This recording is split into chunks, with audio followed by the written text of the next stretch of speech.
The night I checked the numbers, the screen glowed like a confession, 6 digits aligned perfectly. My account, my life, shifted in an instant. 30 million. I didn't cheer, I didn't cry. I simply sat there, staring, feeling the weight of it press against my chest like a secret too dangerous to release. Because I knew what money does. It unmasks.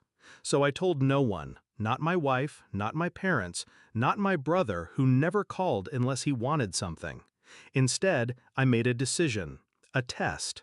The following week I asked each of them for help, small, calculated requests. A loan to cover a missed mortgage payment, a hand with a medical bill, a plea for a little time, a little trust. I watched their faces closely, and that's when the cracks began to show. My wife laughed first, not kindly, a sharp, dismissive sound. "You always figure something out. Don't drag me into your mistakes." She kissed my cheek as if the dismissal were affection, but her eyes were already elsewhere, calculating exits. My brother's response came through the phone. "Damn, man, I'm strapped. Can't help. But hey, remember when you said you'd cover me last summer? Any chance you can float me again?" Not refusal, exploitation. My parents were worse. They didn't even pretend. My father's voice was cold. "We gave you enough when you were younger. Time to stand on your own feet." My mother stayed silent, as if silence was mercy. I hung up the calls, nodded through the excuses, and smiled through the betrayals. But inside something fractured. It wasn't that they refused, it was the way they refused, without hesitation, without love. I saw it then, the truth I'd been avoiding for years. Their affection was conditional, their loyalty negotiable, and $30 million had just given me the scalpel to dissect it. I became an observer in my own life. I started recording their words, their gestures, their deflections. Each no etched itself deeper into my mind.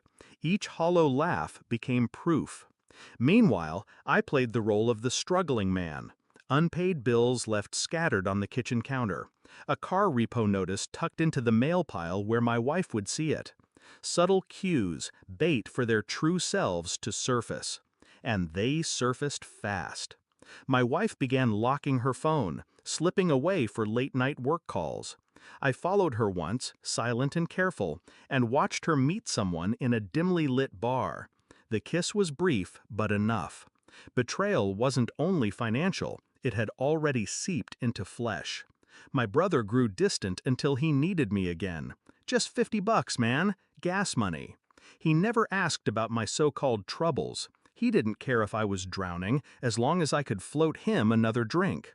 My parents called only once, to remind me about my cousin's wedding gift. "Don't embarrass us," my father said. "Pitch in something decent." I agreed. I always agreed. I let them build their assumptions brick by brick until the wall was too high for them to see over.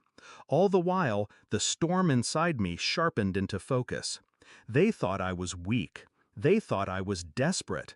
They had no idea what I was becoming. The truth arrived one evening, delivered by silence. I sat at the kitchen table, the winning ticket folded neatly beside me. My wife walked in, irritation already painted on her face. "Bills again?" she asked, glancing at the papers I'd staged. I slid the lottery check across the table. 30 million, spelled out in neat, undeniable ink. Her mouth fell open. Her hand trembled as she reached for it. You won this? When? Why didn't you?" I didn't answer. I only watched. Her face twisted. Shock, then greed, then something almost like love. A love born not for me, but for what I held. The same night I visited my parents, placed the proof on their table.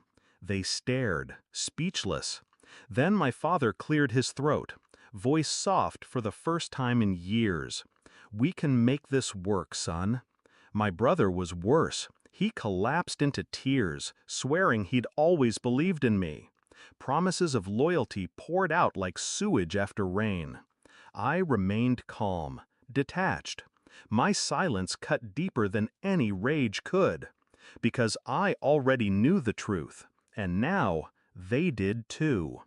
I didn't scream, I didn't curse, I simply placed a pen in front of each of them, a contract already drawn up by my lawyer.